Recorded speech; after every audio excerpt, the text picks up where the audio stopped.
वृक्षों की बातें। एक जंगल में साल, सागौन, देवदारू आदि के बहुत से वृक्ष थे। अपनी घनी बस्ती में वे वृक्ष बोलते बतियाते रहते थे। सभी सुख से रहते थे कि अचानक एक दिन उन्होंने पाया कि उनका जीवन खतरे में पड़ गया है। 8-10 आदमी सवेरे से ही कुल्हाड़ी लेकर उनके अंगों पर आघात करते, फिर उन्हें जड़ से काटकर गिरा डालते।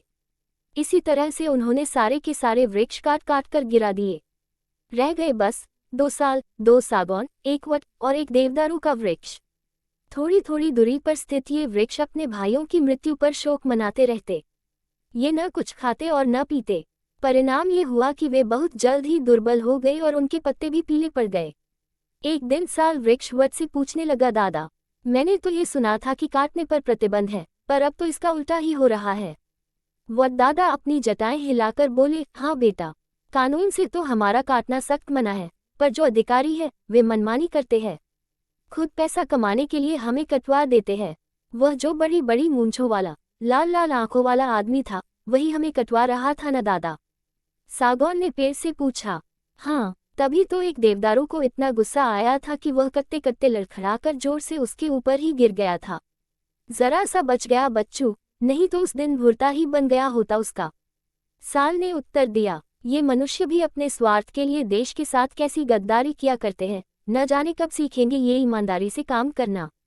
सागौन बोला, जिस देश के नागरिक ईमानदारी से काम नहीं करते, अपने स्वार्थ को देख के हित से अधिक महत्व देते हैं, वह देश अवनति के गड्ढे में गिरता ही चला जाता है। वट दादा कुछ गंभीर होकर बोले, हमें काटने का कुफल भी जल्दी ही इन्हें भोगना पड़ेगा। देवदारू गुस्से में भर कर बोला, वह कैसे? नन्हे साल ने पूछा। अरे, क्या तुम नहीं जानते, हमारे कारण ही तो बरसात होती है, हमारे कारण ही तो ये लोग जीवित रहते हैं। देवदारू का वृक्ष बोला, सो कैसे दादा? साल पूछने लगा। अरे बेटा, कहाँ तक गिनाऊं मैं कि हम इन मनुष्यों का क्या क्या उपकार करते हैं। संक्षेप में सुनो, सुनाता हूँ। हम दूषित वायु, जिसे ये कार्बन डाइऑक्साइड कहते हैं, उसे हम अंदर खींच लेते हैं और बदले में उन्हें शुद्ध वायु ऑक्सीजन देते हैं। इससे ही मनुष्य जीवित रहते हैं। हम सूरज की रोशनी पीते हैं और उसे तरह तरह के खाद्य के रूप में बदल देते हैं। हमारी प्रकाश संश्लेषण क्रिया के जादू से ही उन्हें अन्न, दाल, फल, चीनी आदि खाद्य पदार्थ मिलते हैं। सबसे बड़ी बात तो यह है कि विविध खाद्य पदार्थों के लिए वर्षा की आवश्यकता होती है। वर्षा में भी हम सहायक है। हाँ दादा, ये तो मैं भी जानता हूँ कि हमारी पत्तियों से सूरज की किरणें भाप खींचती है और इससे ही वर्षा होती है। साल कहने लगा, जब हमें ये मनुष्य काट डालेंगे तो वर्षा कहाँ से होगी, तुम ही बताओ, और जब वर्षा नहीं होगी तो क्या ये मनुष्य भूखे न मरेंगे। देवदारू कहने लगा, देवदारू की बात सच हुई। अगले वर्ष ऐसा सूखा पड़ा कि फसल ही न हो पाई। अमीरों ने तो अपने अपने घर और गोदाम भर लिए थे, पर साधारण जनता अन्न के एक दाने दाने के लिए तरसती रही। एक दिन नन्हे साल ने देखा कि बहुत से मनुष्य उनके आसपास इकट्ठे हो गए हैं। उनके सिर पर हरे भरे गट्ठर थे, उनके हाथों में औजार थे। वे थोड़ी थोड़ी दूर पर जमीन खोद रहे थे।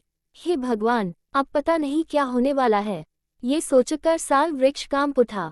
वह डर से चीखा, दादा दादा, देखो यह क्या हो रहा है। देवदारू ने उसे पुचकारते हुए कहा, डरो नहीं बेटा, आज डरने की कोई बात नहीं है। आज तो तुम्हें ये जानकर खुशी होगी कि हमारे आसपास ये मनुष्य अनेक पौधे लगाने आए हैं। ठोकर खाकर अकला गई है अब उन्हें। कुछ ही समय में तुम देखोगे कि हमारी बस्ती खूब बढ़ गई है। दादा की बात सुनकर न केवल साल ने अपितु सभी वृक्षों ने जोर जोर से पत्ते हिलाकर तालियां बजाईं। वे सभी खुशी से झूमने और गाने लगे। आज तो उनकी खुशी की सीमा न थी।